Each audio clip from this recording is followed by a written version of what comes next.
यत् केंद्रीय संस्कृत विश्वविद्यालयस्य वेदव्यास परिसरेऽस्मिन् महिलानां संस्कृते प्रवृत्त्यर्थं सर्वतोन्मुख विकासार्थं च महिला संस्कृताध्ययन केन्द्रम् एकम् अत्र प्रवर्तते।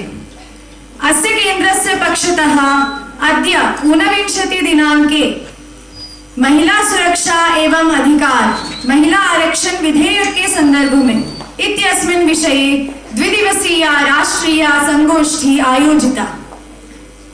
अस्यां संगोष्ठ्याम् अस्माकं मध्ये देहलीतः श्रीमती माधुरी सहस्रबुद्धे वर्याः उपस्थिताः सन्ति तथा LBS तः आचार्याः संसरात् आचार्याः अवनीश अग्रवाल महोदयाः तथा कालान्तरे शिल्पी बेग्डा SDM वर्याः अपि आगमिष्यन्ति। अस्माकं परिसरस्य निदेशकाः सत्यं कुमारी महोदयाश्च वर्तन्ते। एतेषां हार्दं स्वागतम्। सम्प्रति सूचना आगता यत् अस्माकं कुलपतिवर्याः श्रीनिवास वरखेडी वर्याणाम् आगमनम् अत्र प्रत्यक्षतया तु न सम्भवति, अतः ते अन्तर्जालमाध्यमेन उपस्थिताः भवन्ति इति। सम्प्रति तेषाम् आदौ वचनं शृण्मः। विजय महोदयः कृपया लिंक ऑन कुर्वन्तु।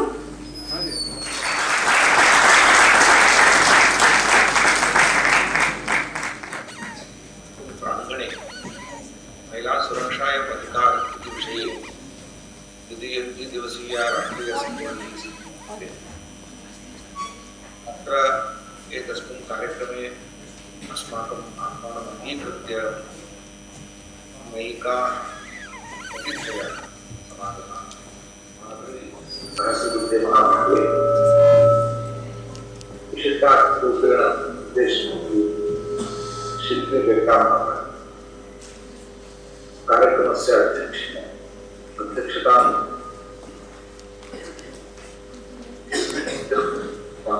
विदेशमहाभागः सर्वानपि उपस्थिताः महोदया नमस्कृत्य किञ्चिदेव आज एक नूतन नामांकन हम कर इसका उद्घोषण करने के लिए मुझे बहुत आनंद होता है। सर्वप्रथम मैं इस महिला अध्ययन केंद्र का डॉक्टर सरोजनी महिषी महिला अध्ययन केंद्र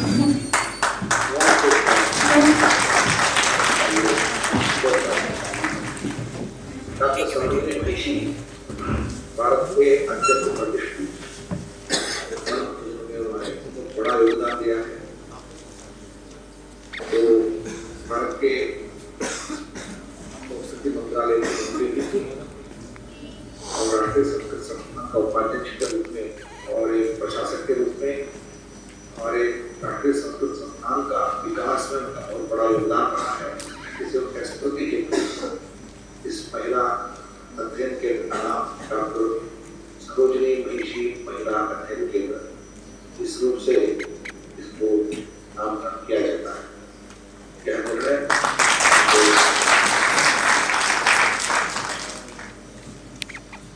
तो इस नूतन नामकरण के साथ एक और दिन के बाद लेकिन एक दर्शन मात्र न हो, एक फिलॉसफी का स्वीकृति न हो, अभी तो क्रिया के रूप इसका अनुष्ठान करना चाहिए। जिस देश में कश्मीर में माता के रूप में, पूर्व दिशा में सागर तट में सहोदरी के रूप में और कन्याकुमारी में कन्या के रूप में जिसकी पूजा की जाती है और ऐसे नारी तत्व को भारतीय स्थिति के रूप में समाज का आचरण का अंग होना चाहिए। जिस देश में ऐसी पूजन है उसी देश में अत्याचार जो नहीं शारीरिक रूप में कभी कभी नहीं होता है, लेकिन मानसिक रूप में हो सकता है, और कभी कभी एक महिला को अपने प्रतिभा और कार्यक्षमता के अनुसार अपना वक्तव्य, अपना प्रकट करने के लिए अवसर नहीं मिलता है, अपना व्यक्तित्व विकास करने के लिए अवसर नहीं मिलता है, ये भी सच है। लेकिन हमारा दायित्व होता है सभ्य समाज के एक शिक्षित समाज के रूप में और एक भारतीय नागरिक के रूप में और दायित्व होता है कि इसका तक एक आदर्श स्थापित करने का दायित्व हमारा है। नागरिक रक्षा के बारे में जो प्रोग्राम को स्वीकार करने के लिए नहीं बोलता, लेकिन दायित्व हम सबका है। इस महिला अध्ययन केंद्र के द्वारा जो आयोजन हो रहा है, मैं आनंद से व्यक्त करना चाहता हूँ। पिछले 2 साल से केंद्रीय संस्कृत विश्वविद्यालय होने के बाद हम हर साल महिला अंतर्राष्ट्रीय दिवस के अवसर पर एक विशिष्ट आयोजन भी करते हैं और इस संदर्भ में महिलाओं का सम्मान भी करते हैं। न्याय भारत की शक्ति के रूप में उनका स्पर्श करते हुए हमारे जितने भी बहन आए हैं उनको भी अभिनंदन करते हुए, और अंतिम रूप से मैं आपके सामने जो अतिथि है, मुख्य वक्ता के रूप में जिनको हमने बुलाया है वह श्रीमती माधुरी सहस्रबुद्धे जी ने किया है। स्वयं एक वाहन को लेकर यूरोप चाइना देश के द्वारा यूरोप तक यात्रा की है और हर साल सहस्राधिक महिलाओं को एकत्रित करते हुए अनेक क्षेत्रों में पठन का बहुत बड़ा आयोजन करते हैं।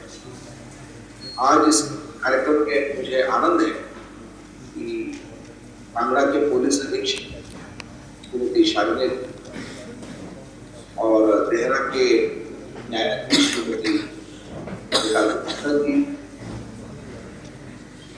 और उपमंडलाधिकारी देहरा के जी और राजकीय महाविद्यालय के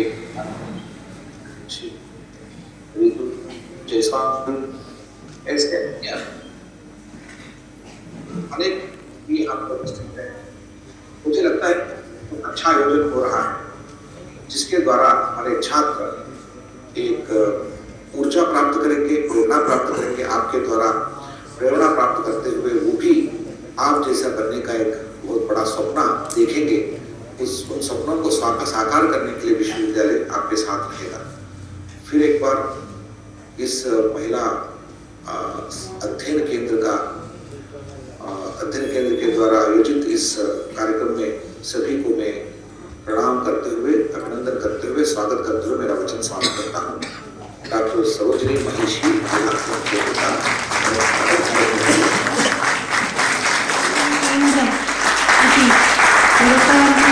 आचार्येभ्यो धन्यवादः। कुलपतिवर्याणां प्रवचनं श्रुतं, सर्वत्र एतादृशं न भवति, अस्माकं सौभाग्यमिदम्। आचार्येभ्यो भूरिशः धन्यवादः। सम्प्रति दीपप्रज्वालनार्थम् अहं थोड़ा भी आगे जाओ।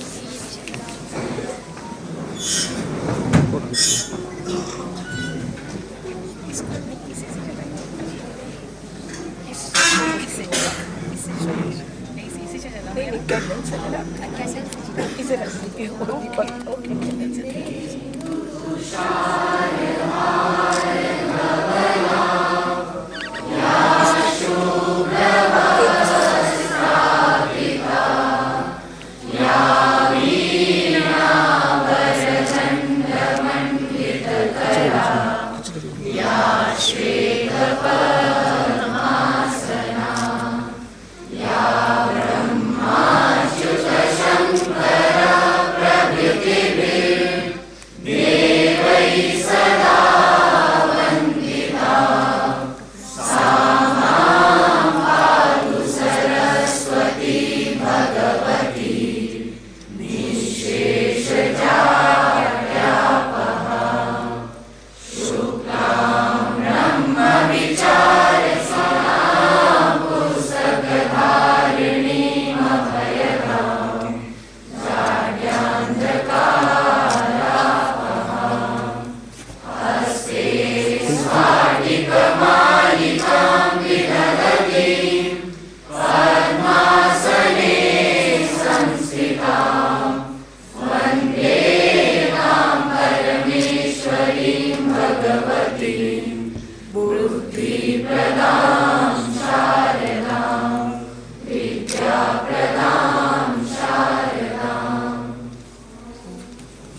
हरिः ॐ गणानां त्वा गणपतिं हवामहे प्रियाणां त्वा प्रियपतिं हवामहे निधीनां त्वा निधिपतिं हवामहे वसो मम आहमजानि गर्भधमा त्वं जासि गर्भधमा जज्जाग्रतो धूरमुदैति दैवन्तदुसुप्तस्य तथैवैति दूरङ्गमं ज्योतिकां ज्योतिरेकं तन्मे मनः शिवसङ्कल्पमस्तु हरिः ॐ। शास्त्री प्रथम वर्षीयां छात्रां ज्योति कुमारीं अनुरोधे। तिलकं ललाटपटले वक्षस्थले कौस्तुभं नासाग्रे वरमौक्तिकं करतले वेणुः करे कङ्कणं सर्वाङ्गे हरिचन्दनं सुललितं कण्ठे च मुक्तावली गोपस्त्रीपरिवेष्टितो विजयते गोपालचूडामणिः। धातोः निष्पन्नोऽयं महिला शब्दः, अतः या महिला सा श्रेष्ठा भवति। अत्र अस्माकं सम्मुखे उपमञ्चे विराजमानाः याः श्रेष्ठाः महिलाः वर्तन्ते एतासां स्वागतं कर्तुम् अहं व्याकरणविभागाध्यक्षं श्रीनाथधर द्विवेदी महोदयम् अनुरोधे। कृपया स्ववचोभिः सर्वेषां स्वागतं कुर्वन्तु।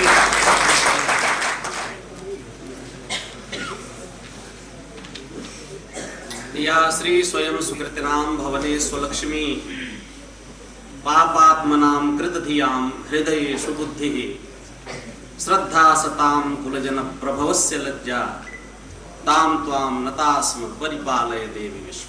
सरोजिनी महिला अध्ययन केंद्र द्वारा समायोजिते महिला सुरक्षा एवं अधिकार इति विषयक व्याख्याने अधिसभं समायातानां देवता कल्पानां अधिमंचम विराजमानानां न्यायमूर्तीनां महिलाधिकार महिला सुरक्षाधिकारस्य पृष्ठभूमौ चिरनवीना विचारधारा तां विचारधारां तां सरणीं शब्दान्तरैः व्याख्यातुं समायाताः मान्याः अधिमञ्चं विराजमानाः प्रोफेसर दर्शन विभागीयाः आचार्याः तत्र भवतीनां चरणकमलयोः प्रणामपुरस्सरं भवतीनां समुपस्थिताः सन्ति। अत्र विशिष्टातिथिरूपेण श्रीमती शिल्पी बेक्टा महोदयाः उपमण्डल जिलाधिकारी देहरा तत्र भवतीनां श्रीमतीनां हार्दं स्वागताभिनन्दनं वर्तते। अत्र यद्यपि सर्वकारेण महिलानां कृते बहवः व्यवस्थाः कृताः सन्ति तथापि अत्र परिसरे अहं निश्चयेन इदं वक्तुम् इच्छामि यत् अत्र कापि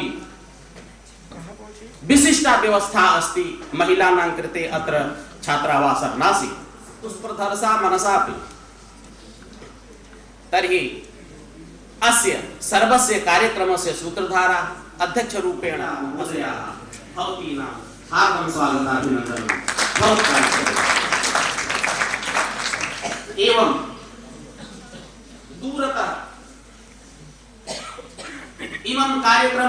कार्यक्रमम् आस्वादयितुं समायाताः अन्याः याः मातृशक्तयः तासाम् उपमञ्चं विराजमानानां सर्वासां मूर्तीनां हार्दं स्वागताभिनन्दनं वर्तते। अस्मिन् कार्यक्रमे तत्तद्विभागीय आचार्याणां प्राध्यापकानां तथा च कुलसचिव महोदयानामपि स्वागतं वर्तते। अन्ते स्वागतं विहाय स्वीयात् वाग्व्यापारात् विरमामि। जयतु संस्कृतं, जयतु भारतं, जयतु नारी शक्ति। सम्प्रति शानुकादि छात्रान् अनुरुन्धे यत् स्वागतगीतमाध्यमेन सर्वेषां स्वागतं कुर्वन्तु।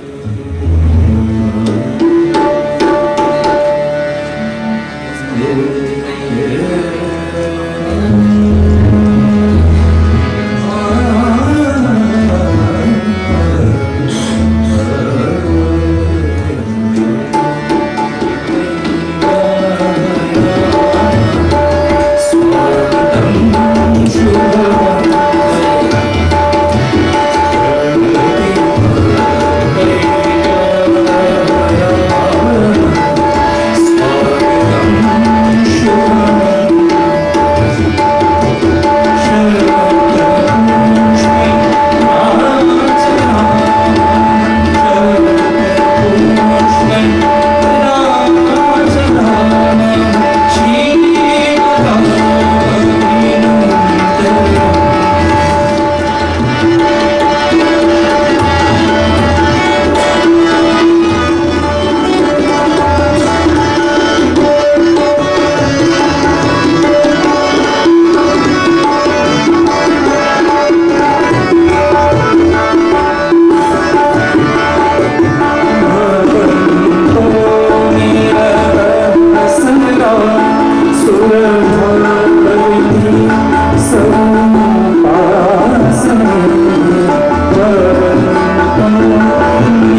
साउथ ईस्ट एशिया कंट्रीज में भी जाने का इच्छा है अभी मैडम का। तो ऐसे महान व्यक्ति हमारे बीच उपस्थित रहते हैं जो हमारे श्रीमती माधुरी सहस्त्रबुद्धे मैडम का स्वागत करें। आइए, नहीं ये सौभाग्य है। आगे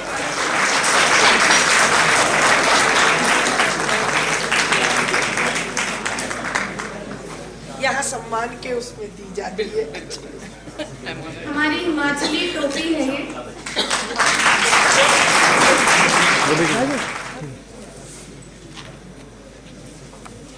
मैं सामने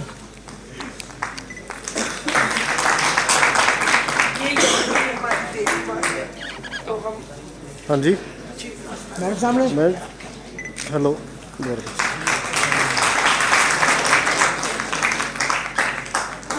अध्यक्ष शिक्षा शास्त्र शिशराम महोदय को भी निवेदन करती हूँ, कृपया टोपी आप मैं ही बैठूंगा। ठीक है आपको देता हूँ।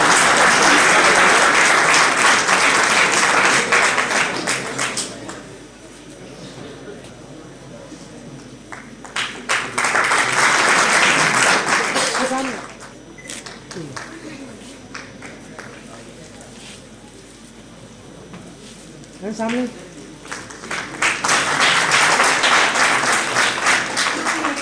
मैं हमारे वेदांत विभाग के अध्यक्ष आचार्य मंजुनाथ भट्ट महोदय से निवेदन करती हूँ, कृपया मंच पे आए।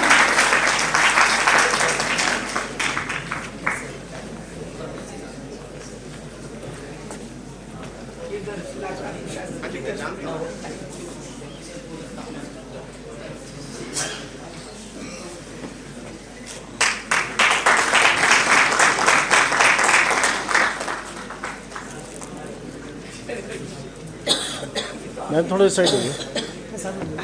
सामने सामने हाँ जी हेलो सर। सामने सामने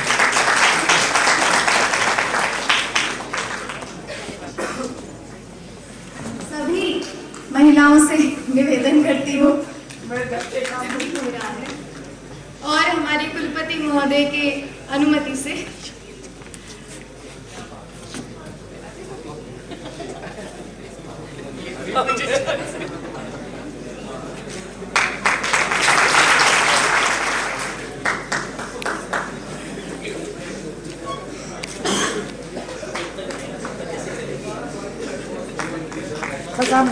सामने ओके जी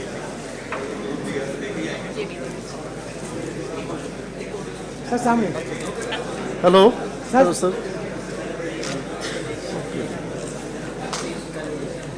ठीक है।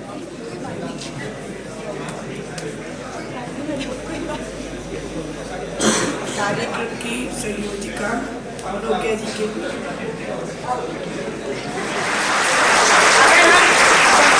अभी भी कुछ भी हो, अगर हम समानता लाएंगे घर परिवार विद्यालय देश सब अच्छे से चलेगा। इसीलिए मैं ये हमारी सबसे छोटी बच्ची है। हाँ आओ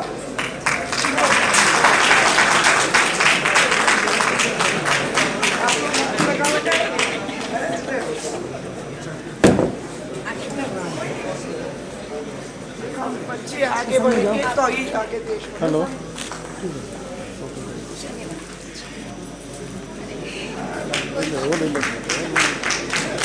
हाँ जी हाँ जी हाँ मैं मैडम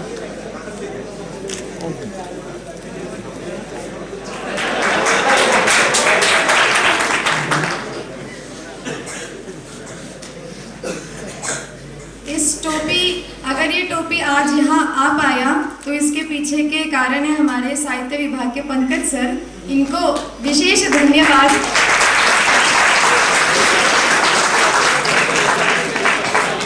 संप्रति अवसर है हमारे सम्मानित अतिथि महोदय प्रोफेसर संगीता खन्ना महोदय के भाषण का।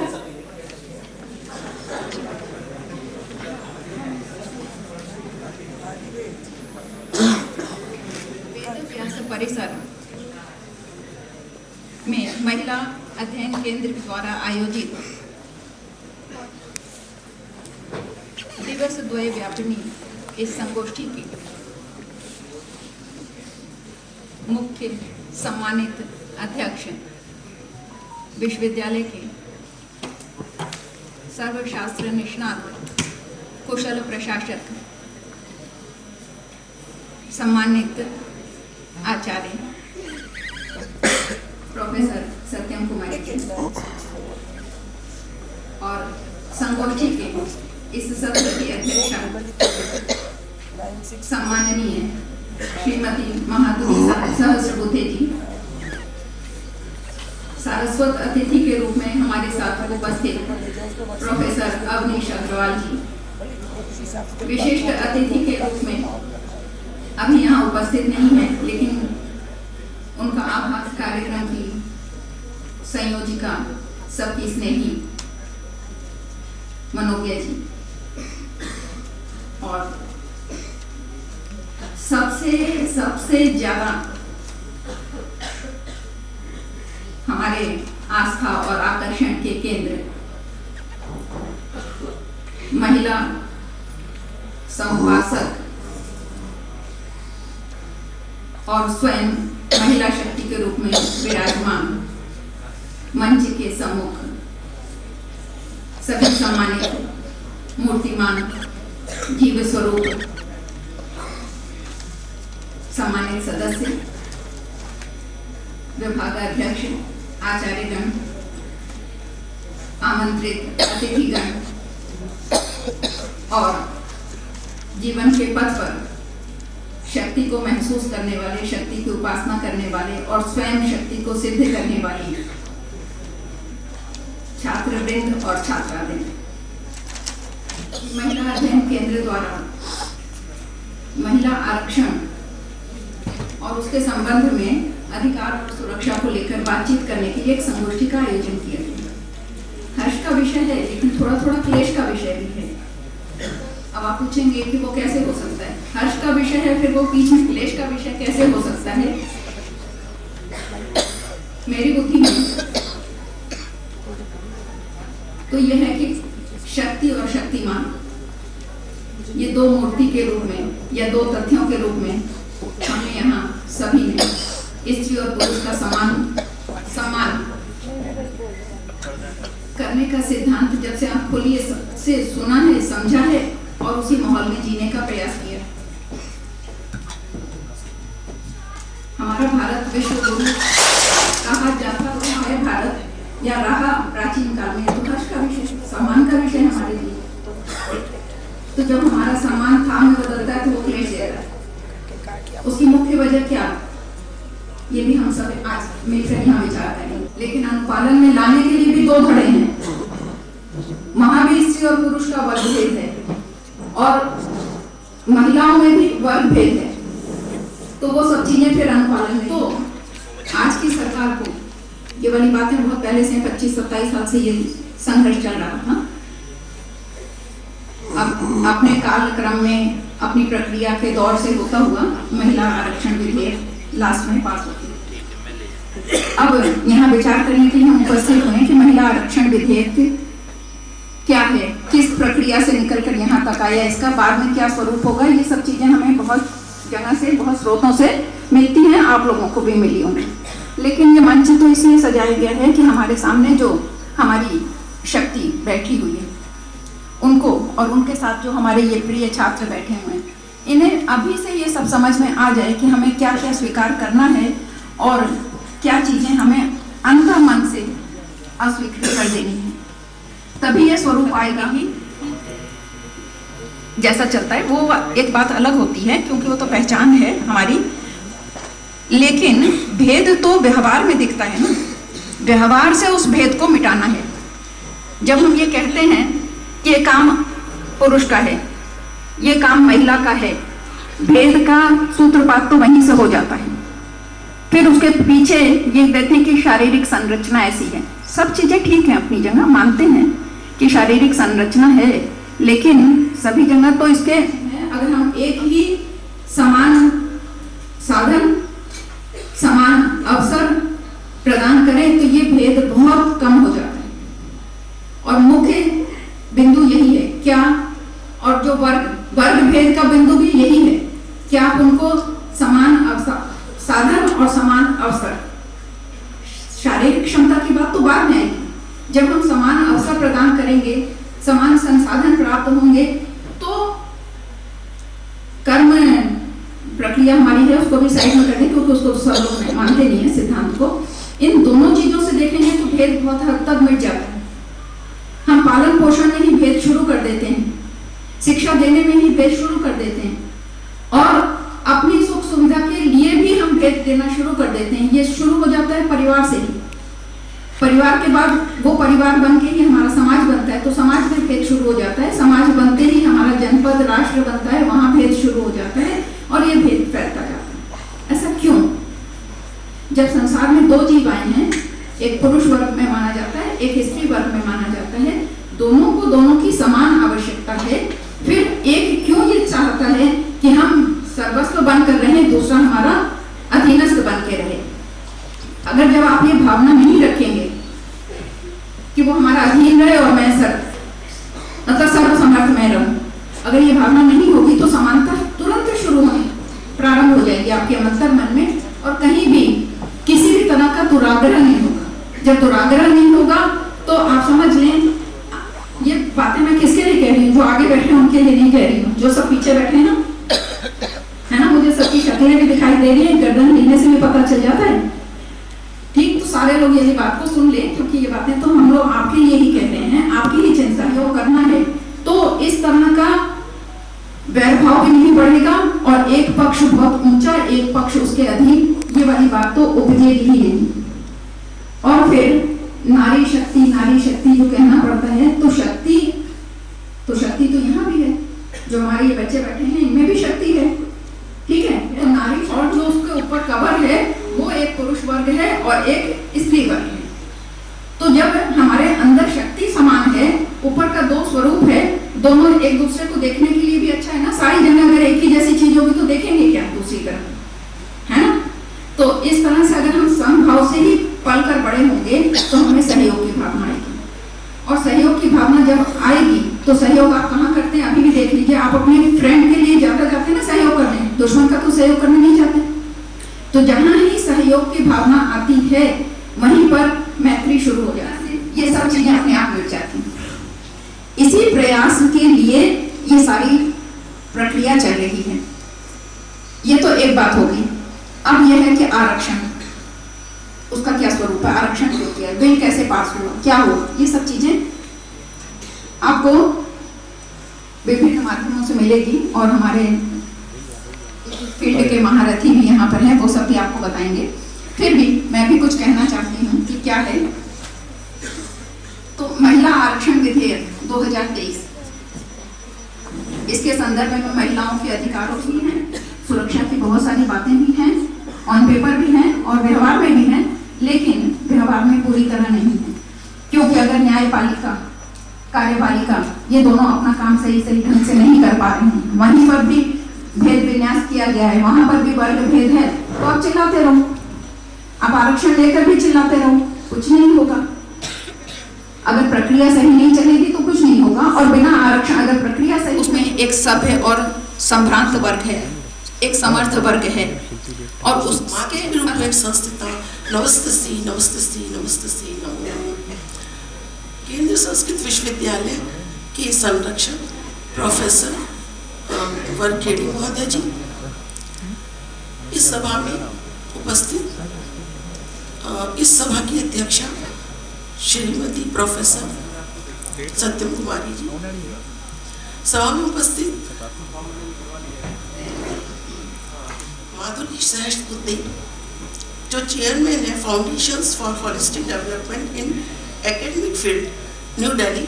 और जैसा कि अभी हम लोगों ने सुना कि वो मातृशक्ति पर कार्य कर रही है कि किस प्रकार से अगर हम माताओं को शिक्षित करेंगे तो माताएं किस प्रकार से एक नेशन को शिक्षित करेंगी।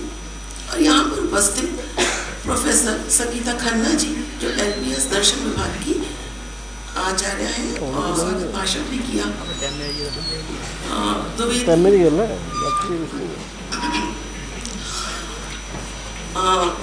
श्रीमती स्वाति जी जो दिल्ली से आई हैं और अभी हमारा पैनल डिस्कशन होगा तो उसमें उनकी सहभागिता होगी। मुख्यालय से उपस्थित डॉक्टर सुनीता जी, स्नेहलता जी, मीना,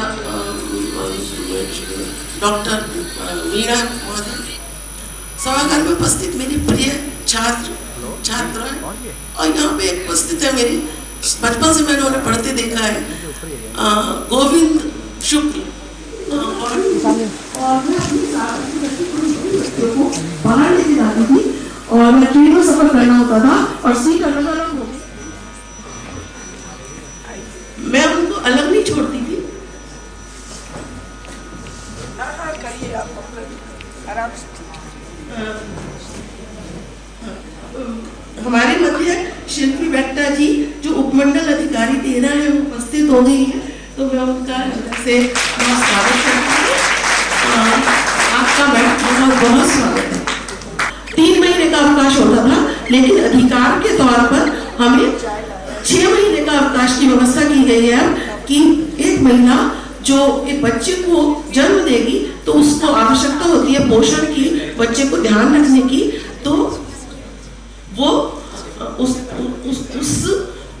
समय को या बच्चे के संग जो शुरू में माँ का जुड़ाव होता है या कहते हैं कि अगर सही बच्चे का पोषण नहीं है वो सुरक्षा भी दे रही है और वो अधिकार भी दिया जाना है। तो ये मिलेगा तो आजकल का जो जमाना अगर देखिए तो कैसी स्थिति हो गई है, वो स्थिति ऐसी हो गई है कि लड़के को अलग रहना है, लड़की को अलग रहना है, शादी करनी नहीं है और शादी कर ली तो बच्चा करना नहीं है।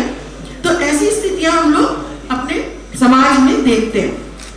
तो जब हम कर्तव्य करेंगे तभी तो अधिकार की बात आएगी। जब एक महिला एक बच्चे को जन्म देगी तभी वो अधिकार उसको स्वयं प्राप्त हो जाएगा।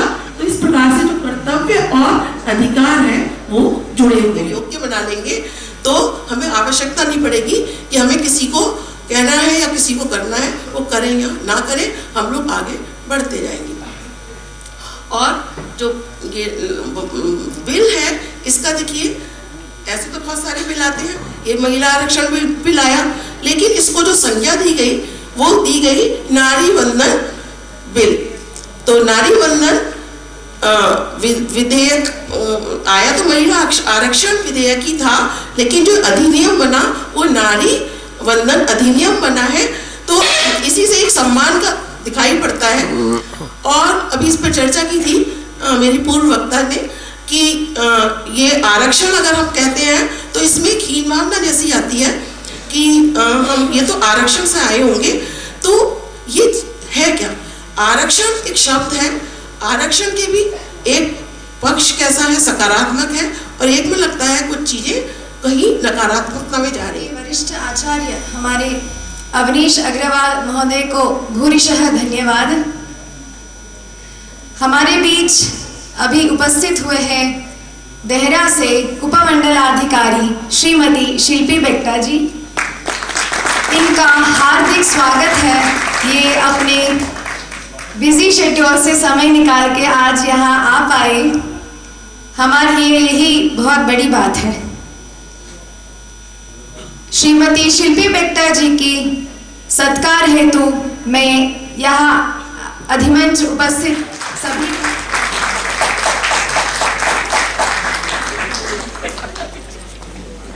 शिल्पी बेट्टा जी का इतिहास प्रायः यहाँ सभी जानते ही हैं, क्योंकि ये पहले भी आए थे, और जो नए हैं, जो नहीं आए थे, नहीं उपस्थित थे, उनके लिए बताती हूँ।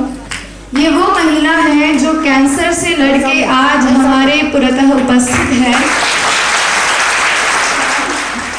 शिल्पी बेट्टा मैडम, क्या आप कार्यक्रम में उपस्थित रहे? संप्रति शिल्पी बेट्टा मैडम से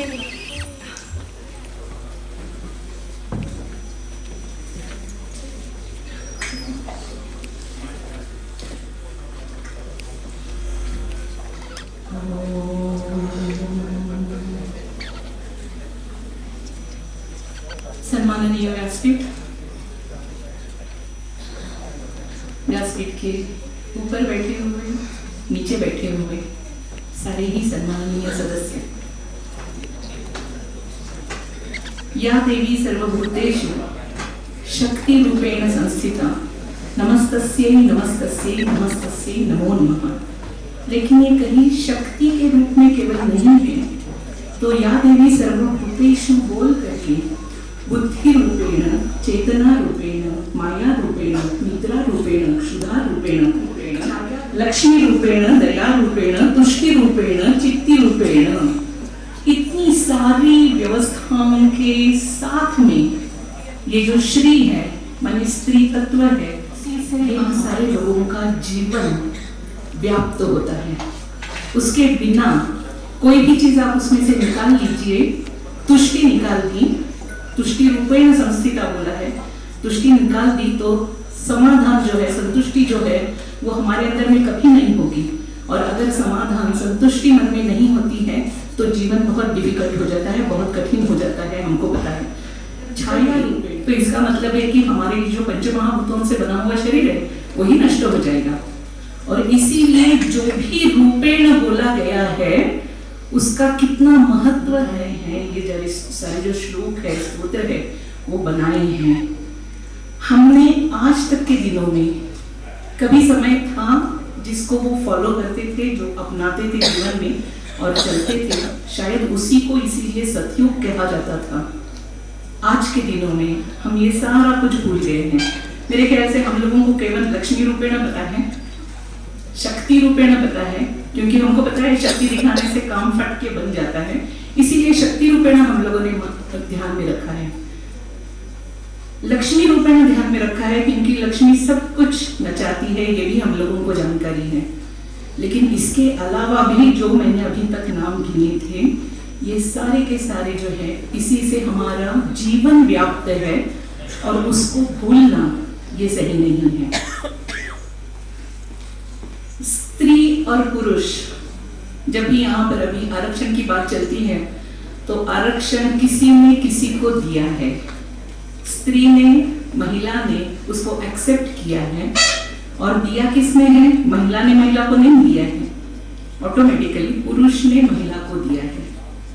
मुझे ये सारा जब चल रहा था तो दिमाग में आया कि अल्टीमेटली स्त्री और पुरुष है कि हम जीव शास्त्र की तरफ में जाते हैं, अपना जो शरीर है उसके बारे में सोचते हैं, तो हमारे शरीर के अंदर में एक अंतस्थ द्रव्य स्रोत होता है, ग्रंथि होती है, जिसमें से उसको संस्कृत में कुछ नाम है पता नहीं है, हिंदी में भी नाम है पता नहीं है, लेकिन ईस्ट्रोजन और टेस्टोस्टेरोन नाम के हार्मोन्स रिलीज होते हैं।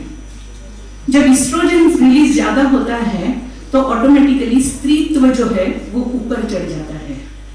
टेस्टोस्टेरोन अगर होता है तो ऑटोमेटिकली पौरुषत्व जिसको बोलते हैं, जिसमें साहस है, निर्भीकता है, ये सारी बातें आ जाती हैं। आज अगर हम लोग सोसाइटी का, समाज का चित्रण देखते हैं तो कहीं ना कहीं ध्यान में आता है कि ये जो ईस्ट्रोजन के लोग हो, कभी कभी ये भी होता है, ऐसे बोलते हैं, अंदर में बाद में पता चलता है कि नहीं कुछ गड़बड़ी है इसमें, कुछ कारणों की वजह से बाद में वो बाहर भी आ जाता है। उसका कारण मैं आपको बताऊंगी। ये बिगड़ने का कारण क्या है? इसी बात में एक आपको कहती हूँ। मैं जब ये दिल्ली से लंदन कार लेकर के गई थी, मेरे पास छोटी सी, हार्दिक धन्यवाद।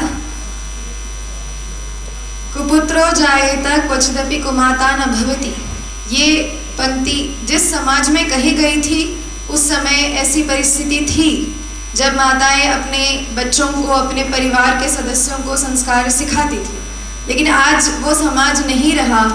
ये हम माधुरी मैडम के वचनों से जान पा रहे हैं और प्रत्यक्ष भी हम हर दिन न्यूज़ में देखते ही है ये चीज़। अगर माता अपने परिवार को संस्कृत करेंगे, ध्यान देंगे, तो देश की जो हालत आज हो रही है, दिन ब दिन जो क्राइम बढ़ रहा है, ये घटता जाएगा। और इसके लिए हमारे माधुरी मैडम पूरे देश भर में, विदेश में भी जाकर भ्रमण करके माताओं को साथ लेकर, वहाँ के माताओं को प्रेरित करते हुए आगे बढ़ रहे हैं। और हमारे लिए ये आदर्श है कि माता केवल परिवार तक सीमित नहीं है, ये समाज को भी सुधार सकते हैं, देश की भी वृद्धि कर सकते हैं, विकास में अपना योगदान दे सकते हैं। आपको हार्दिक धन्यवाद महोदय। भारत माता की जय, भारत माता की जय, भारत माता की जय। यहाँ पर आए सभी प्रबुद्ध जन, मंच आसीन व नीचे आसीन, सबको मेरा नमस्कार। भारत के उज्जवल भविष्य जो यहाँ बैठे हैं, इतने आराम से सब कुछ सुन रहे हैं, आप सबको बहुत बहुत बधाई और शुभकामनाएं। ये जो यहाँ पर अभी द्विदिवसीय राष्ट्रीय संगोष्ठी का आयोजन किया जा रहा है, मुझे व्हाट्सएप पर एक इनविटेशन मिला था और उसमें लिखा था महिला सुरक्षा एवं अधिकार के ऊपर यहाँ ये आयोजन किया जाएगा। तो मैं सोच रही थी कि मैं क्या बोलूँ क्या ना बोलूँ, और मुझे इस बात का खेद है कि कुछ ऐसे कार्य बीच में आ गए थे जिस कारण से मैं लेट आई और मैं सिर्फ अग्रवाल मैडम को थोड़ी देर सुन पाई और सहस्त्रबुद्धे मैम को सुन पाई। तो जब मिस हो गया उसका तो मैं कुछ कर नहीं सकती हूँ, लेकिन आप लोगों के साथ जो मेरे एक्सपीरियंस है वो ज़रूर साझा करूँगी। हमारा कॉन्स्टिट्यूशन, आपने देखा है संविधान, भारत का संविधान क्या है, क्या लिखा है, किसी ने देखा है? अनुच्छेद 1 आर्टिकल 1 कॉन्स्टिट्यूशन का क्या कहता है? India, that is Bharat, is a union of states. और यही चीज़ यहाँ यथार्थ हो रही है, पूरे भारत को एक सूत्र में बांधने वाला हमारा कॉन्स्टिट्यूशन। और आज इसी भारत के पता नहीं किस किस कोने से यहाँ पर हमारे फैकल्टी आए हैं, हमारे स्टूडेंट्स आए हैं। तो आप सब यहाँ किसी एक प्रायोजन से ही आए हैं। आइडेंटिफाई करें कि आप किस चीज़ के लिए आए हैं। जब मैं बात करती हूँ महिला सुरक्षा एवं अधिकार, तो पंचायती राज से हम सबका वास्ता पड़ा है, क्योंकि हम सब अधिकांश लोग ग्रामीण भारत से ही हैं। भारत तो गांव में ही बसता है। कभी आप किसी प्रधान से मिले हैं? पंचायती राज एक्ट, आप में से कई बच्चे तो तब पैदा भी नहीं हुए होंगे जब 73rd और 74th अमेंडमेंट एक्ट लागू हुआ, जिससे हमारे भारत को 3 टायर सिस्टम ऑफ गवर्नेंस पंचायती राज मिला और शहरों में शहरी निकाय बने। इसके बाद अलग अलग चीज़ें हैं, जैसे महिलाओं की विमेन पार्टिसिपेशन कैसे बढ़ाई जाए, महिलाओं को आगे लाना था। अब इसी से हम कड़ी जोड़ते हैं प्राचीन भारत, एंशिएंट इंडिया, जो मैंने इतिहास में पढ़ा है, एनसीईआरटीज़ में पढ़ा है कि एंशिएंट इंडिया में सबको बराबर अधिकार थे, समान अधिकार थे। शायद महिलाओं को ज़्यादा अधिकार थे, पुरुषों को कम थे। सभा समिति में भी महिलाओं का भागीदारी थी। फिर मध्यकालीन भारत, मेडिवल इंडिया। तो जब मैं एनसीईआरटी में मेडिवल इंडिया पढ़ती हूँ तब मुझे लगा कि इतने आक्रमण हुए हमारे देश पर, हमारी धरती पर। और क्योंकि अतिथि देवो भव तो हमारा परंपरा में ही है, लेकिन हमने कभी दूसरों पर आक्रमण नहीं किया। जो आए उनको सबको अपना बनाकर उनसे अच्छी चीज़ें सीखी, उनको अपनी अच्छी चीज़ें बताई। तो वो एक ऐसा समय था जब मेरे देश में महिलाओं को प्रोटेक्ट करना ज़रूरी था, इसलिए उनको पीछे करते गए। और इतना पीछे कर गए कि जब हमारा देश आज़ाद हुआ, मॉडर्न इंडिया जिसकी हम परिकल्पना करते हैं, देश को आगे बढ़ाना है, तो हमें महिलाओं को आगे बढ़ाने के लिए लॉज और रेगुलेशंस लाने पड़े। चाहे साक्षरता दर हो, जो अभी भी कम है, पुरुषों के मुकाबले महिलाओं की साक्षरता दर 10% कम है, उसको बराबर ऐट पार लाना। चाहे समाज हो, 2003 में जब हमारा डोमेस्टिक वायलेंस एक्ट लागू हुआ तो कहा जाता है कि महिलाओं को एक तरह से अधिकार देने थे। उसका यूज तो रानी अबक्का चौटा, किसी ने नाम सुना है? मैंने नाम पहली बार तब सुना जब देवी ने एक शिप निकाला, जो जब हमारे शिप्स निकलते हैं सबका अलग अलग नाम होता है, INS अबक्का। जब मैंने वो पढ़ा तो मुझे हैरानी हुई कि मेरी एनसीईआरटी में या इतिहास में मुझे कहीं भी नहीं पढ़ाया गया कि रानी अबक्का चौटा, जो कर्नाटक से थी,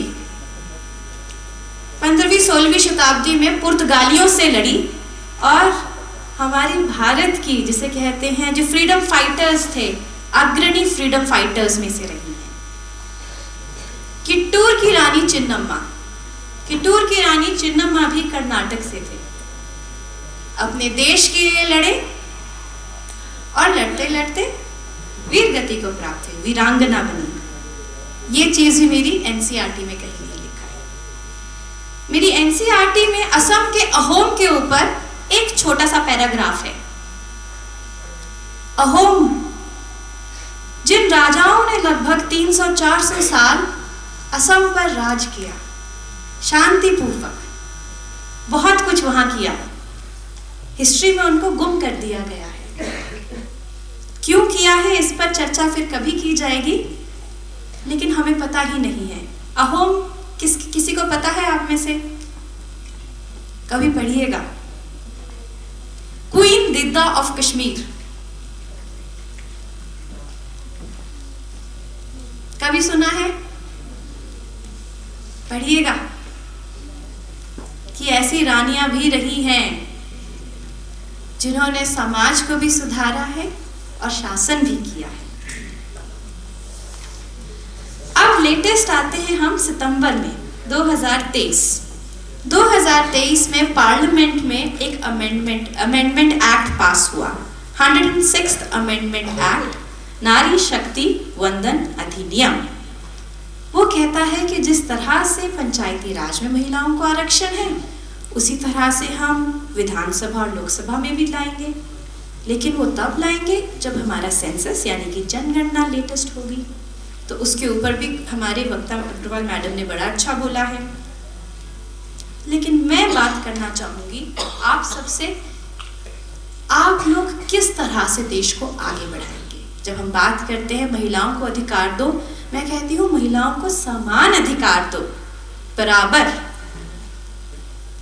हम रिजर्वेशन किस लिए मांग रहे हैं?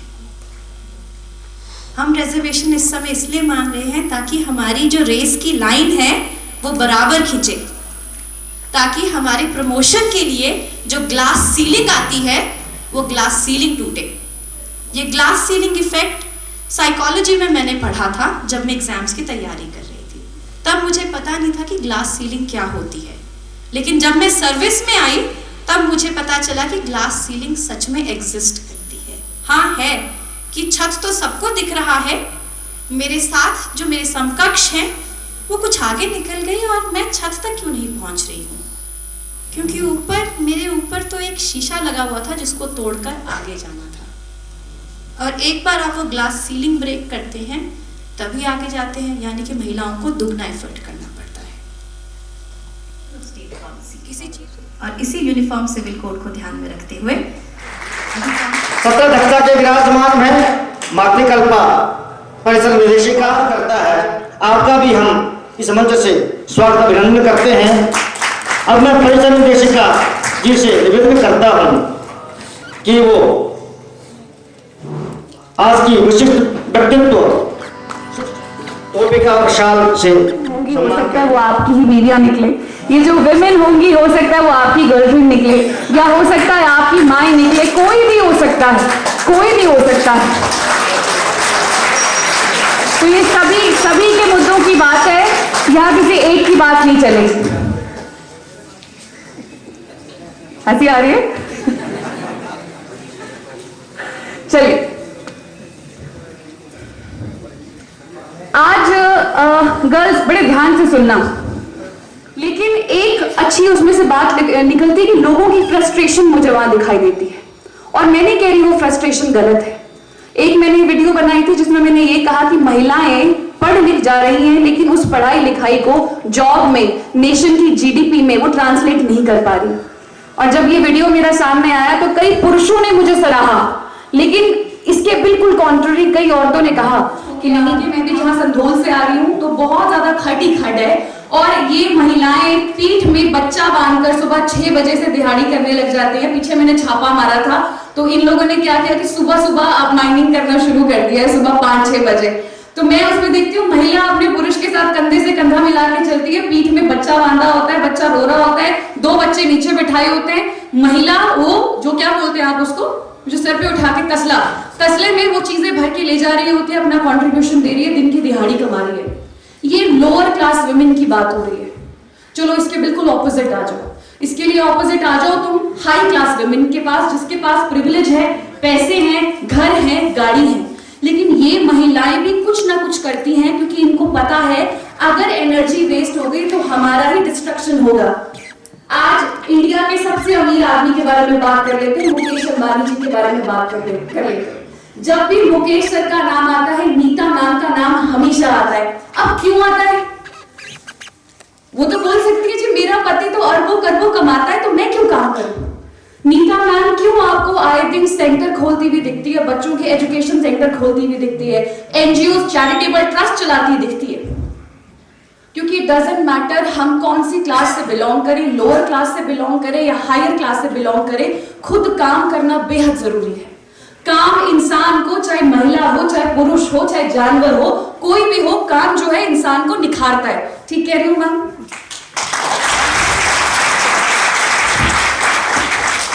लेकिन आज भारत जिस समस्या से गुजर रहा है वो आ रहा है कि जो मिडिल क्लास विमेन है they are not choosing to work. अगर मैं बोल दूं कि महिलाएं काम ही नहीं कर रही है तो स्टेटमेंट बिल्कुल गलत है। लोअर क्लास की भी कर रही है और हायर क्लास की भी अपनी मर्जी से कर रही है। अर्निंग और वर्किंग में डिफरेंस है my dear ladies and gentleman. अब बच्चे नहीं रहे, अब लेडीज एंड जेंटलमैन हो गए। अर्निंग और वर्किंग में डिफरेंस है। मैं ये नहीं कह रही हूँ कि सभी कमाएं।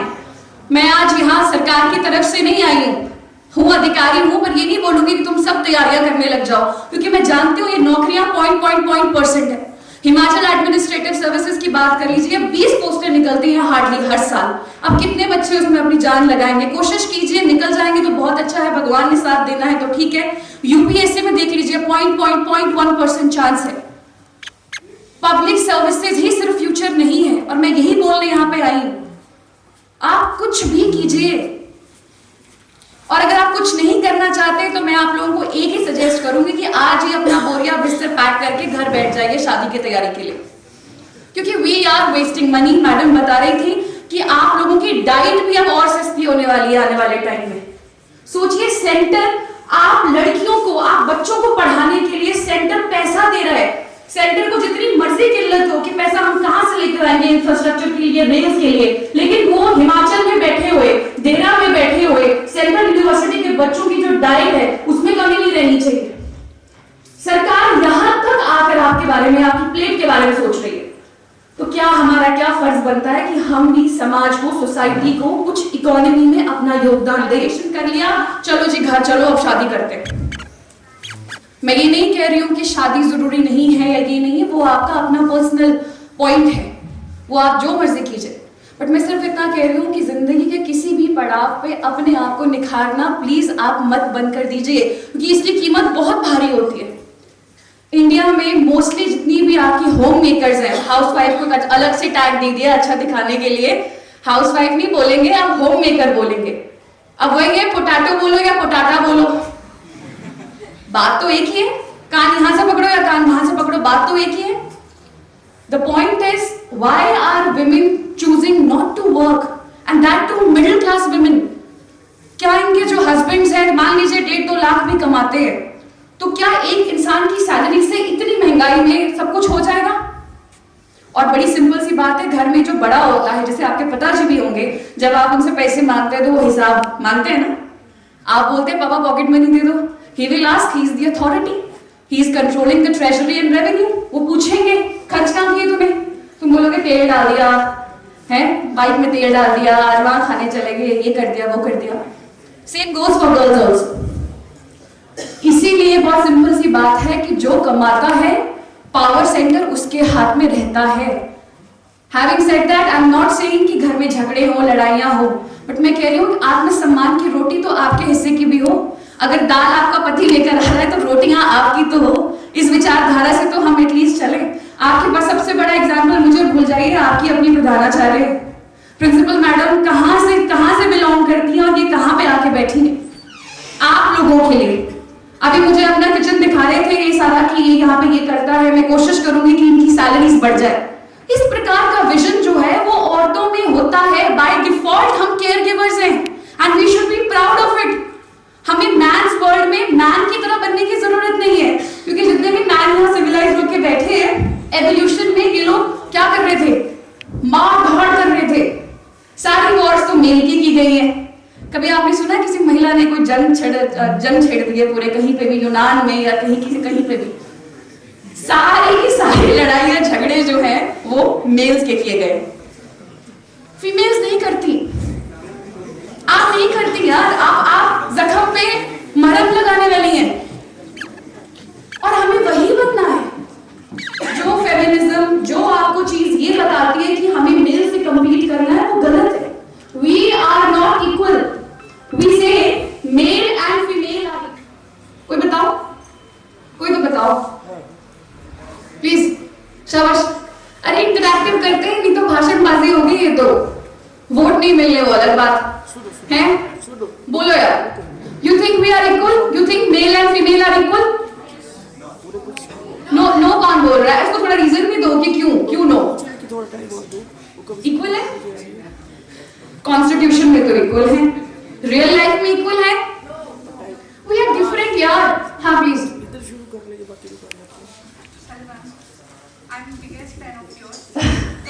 Thank you.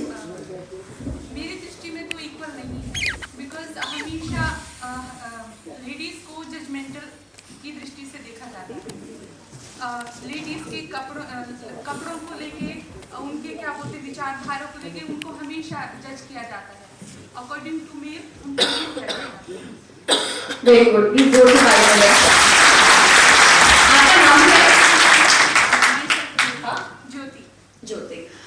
ज्योति ने बहुत सही बात कही है। जो रिप्रोडक्टिव वाइज डिफरेंट है, बाकी सब कुछ सेम है। सेरिब्रल अपॉर्चुनिटी, खोपड़े की जो अपॉर्चुनिटी है, जितनी क्षमता फीमेल्स में है सोचने की, उतनी ही पुरुषों में भी है, ये सेम है। So we are not same but we are different. But how we are different? जैसे कि मैंने आप लोगों को बताया, मेल्स कुछ और काम करने के लिए बने, फीमेल्स कुछ और काम करने के लिए बनी है। अगेन हैविंग सेड दैट, अगर मैं आपको बोलूं कि जाओ मर्दों के साथ लड़ो, सारी लड़ाई पूरे समाज में इसी चीज की है। महिला जो है वो पुरुष होना चाह रही है। महिला को पुरुष क्यों होना है? महिला में ही क्यों खुश क्यों नहीं है? वो महिला होने में ही अपनी रिस्पेक्ट क्यों नहीं समझती है? मैं इसका आपको एग्जाम्पल देती हूँ। जो सरकारें होती हैं, चाहे वो यूनियन गवर्नमेंट है, चाहे वो स्टेट गवर्नमेंट है, आपने कई बार देखा होगा वो महिलाओं को सिलाई मशीन देती है। अब मुझे ये बताओ, महिलाओं को सिलाई मशीन ही क्यों दे रही है? घर में कुछ बनाने का कुछ तवा या कोई कढ़ाई क्यों नहीं दे देती? बताओ, व्हाई डू यू थिंक? क्योंकि सरकारें चाहती है कि ये महिला उस सिलाई मशीन से 2 कपड़े सिले, इसके पास अपना रोजगार हो। सरकार का अल्टीमेट मोटिव ये है, वो आपको सशक्त करना चाह रही है। मैं फिर वही बोल रही हूँ, अगर आप बोलें और महिला होके आप ये बोलें कि नहीं हम तो नौकरी छोड़ दी है जी, बच्चे पालने हैं, तो क्या आपके पाले हुए बच्चे क्या है, वो ओलंपिक्स जीत गए क्या? बुरा मत मानना, पर सच्ची बात है। आज भारत में किसी एक बंदे को मेडल मिल जाता है, टॉप टू बॉटम सब बधाइयां दे रहे होते हैं फेसबुक में अपनी फोटो लगा के। मैं भी करती हूँ ऐसा कभी कभी। और माफ कीजिएगा, जितने भी IAS IPS मिनिस्टर्स बन रहे हैं ना, ये वही बन रहे हैं जो लोअर क्लास के बच्चे हैं। क्योंकि इन बच्चों ने अपनी माँ को दूसरों के घर में जाके बर्तन धोते देखा है। इन बच्चों ने अपने पिता को मजदूरी करते हुए देखा है।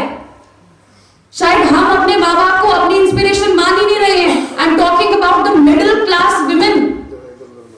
मिडिल क्लास विमेन ने अपने लिए एक वो पैराग्राफ बना दिया हुआ है कि भाई हमने वो गोपी बहू वाला सीरियल देखना है। देखा है सबने गोपी बहू वाला सीरियल?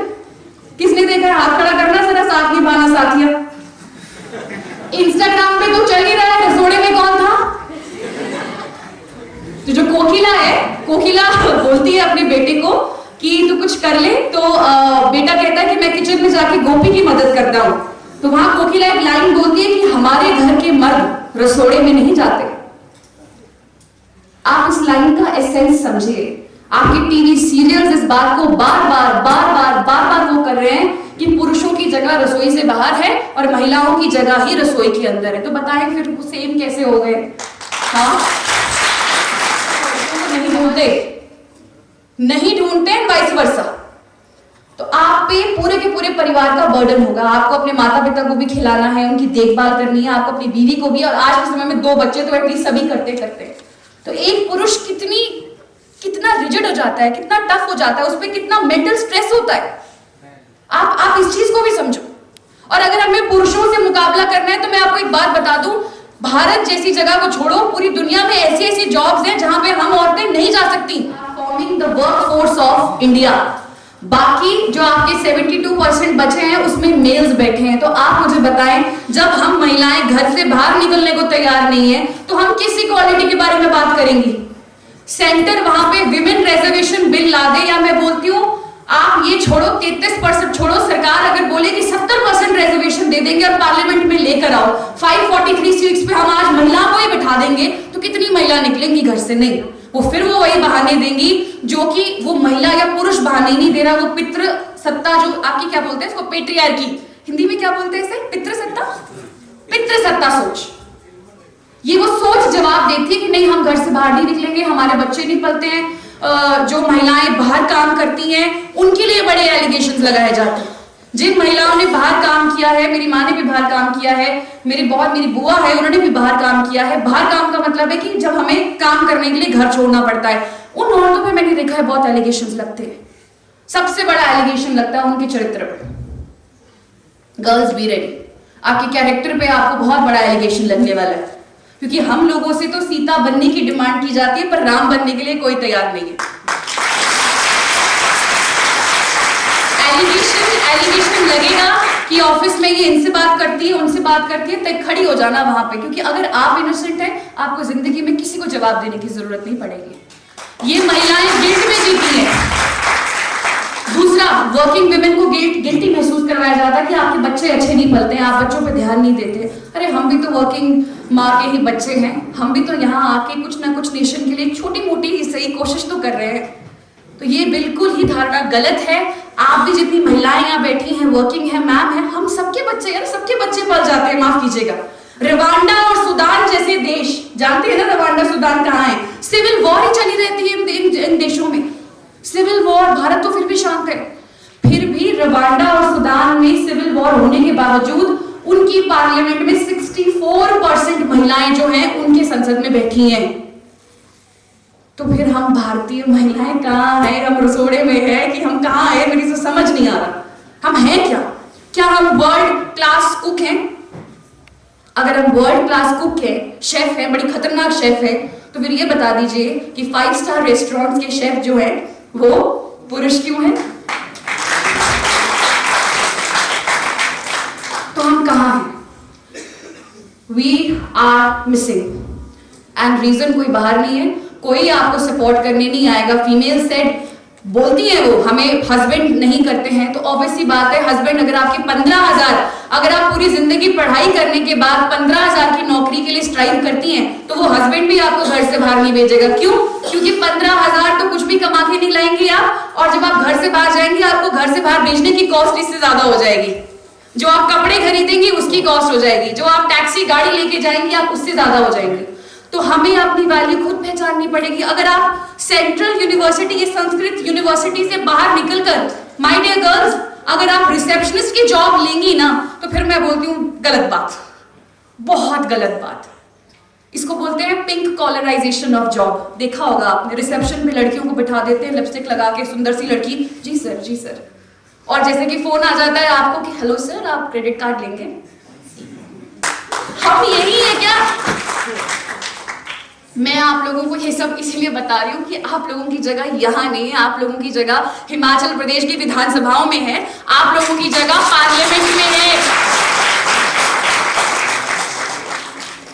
जहां पे आप लोगों को ये जवाब नहीं देना पड़ेगा कि तू कर क्या रही है लाइफ के साथ। उस समय आपका एक रिश्तेदार जिसके साथ आपकी नहीं भी बनती होगी, वो भी आपको चाचा मामा बुआ बोलने के लिए तैयार हो जाएगा। आपको पता चलेगा कि आपका शायद भरमौर में कोई रिश्तेदार बैठा है, वो बड़ा क्लोज हो गया है आपके, वो कितना खर्चा करने के लायक है।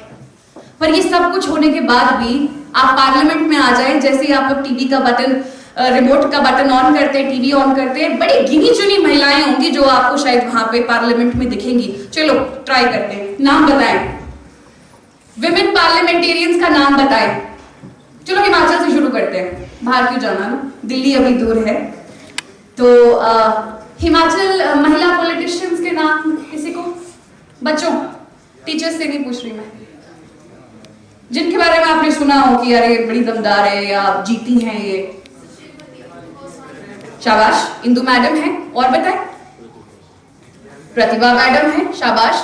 पीछे से सोचना पड़ रहा है, देखो देखो देखो देखो, this is the irony. 50% population है भारत की। हाँ शाबाश शाबाश। ये सब राज्यसभा के मेंबर्स बता दिए इन्होंने। और बताओ हिमाचल से कौन है एमएलए बताओ। अच्छा इस बार कितनी विधानसभा है हमारे, सॉरी कितनी कॉन्स्टिट्यूएंसीज है हमारी, और महिला कितनी है इस बार? हाय हाँ कितनी है? रुको रुको, हाँ हाँ वो बेचारा याद कर रहा है बड़े अच्छे से। आ रहा है यार? है 12? तुम्हारे मुंह में घी शक्कर। 12 नहीं है, 1 है। रीना कश्यप मैडम है। वो करना चाह रही हूँ कि जब महिला को अपॉर्चुनिटी दी जाती है तो वो महिला इस बार अपने दम पर दोबारा से री-इलेक्ट हुई है और 68 सीट्स में से पूरे हिमाचल में से एक महिला है जो जीती है। Irrespective of party.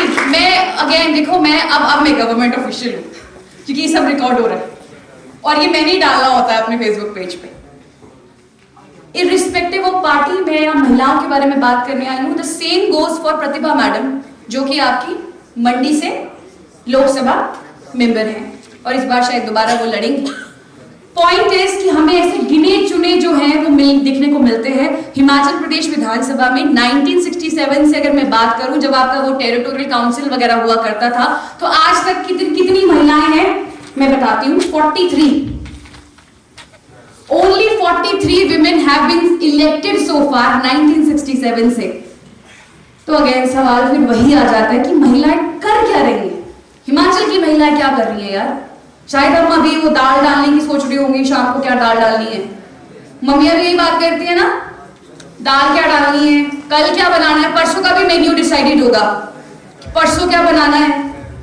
मैं ये नहीं कह रही अगेन कि वो अपने आप कर रही हैं ऐसा। इन महिलाओं पे बर्डन बहुत है। एक मैं किसी ऑथर को सुन रही थी तो उन्होंने बड़ी खूबसूरत बात करी। वो उत्तराखंड के बारे में बात कर रहे थे, पर वो हिमाचल के लिए भी लागू होती है कि जो पहाड़ है ना, पहाड़ वो महिलाओं के कंधे पे टिके हुए हैं। और ये बिल्कुल सच बात है। बताओ यार तालियां अपनी मम्मी के लिए। महिला सुबह उठ के, उसको नहीं याद रहता कि मुंह भी धोना है, बाल भी बनाने हैं, उसको ये पता है कि मैंने गाय धोनी है। जाती वो किसी को नहीं उठाती, घर में सुबह उठती है, गाय धोती है, तुम लोगों के लिए चाय बेड टी बना के लेके आती है, हस्बैंड के लिए भी, हस्बैंड के कपड़े धोती है, प्रेस कर रही होती है, हस्बैंड चला गया, हस्बैंड का डब्बा चला गया, बच्चों का डब्बा चला गया, ठीक है, सास ससुर के भी पैर दबा दिए, डायबिटीज की दवाई होगी तो वो दे दी, वहां पे शुगर की दवाई, पिताजी का मतलब ससुर जी का बीपी हो गया तो वो भी चेक करके दे दिया। कुछ सारा दिन गुजर जाता है ना, उसे खाने का कोई होश है। इन औरतों में 50% महिलाओं में अनीमिया है। मुझे नहीं लगता महिला एक बारी भी सोचती है कि ये अंडे लाई हूं मैं घर में, मैं इसमें से एक खा लूं, या एक गिलास दूध बचा है वो मैं पी लूं क्योंकि मेरा अनीमिया अच्छा हो जाए। ये वो नहीं सोचती, ये तुम लोगों को सोचना है।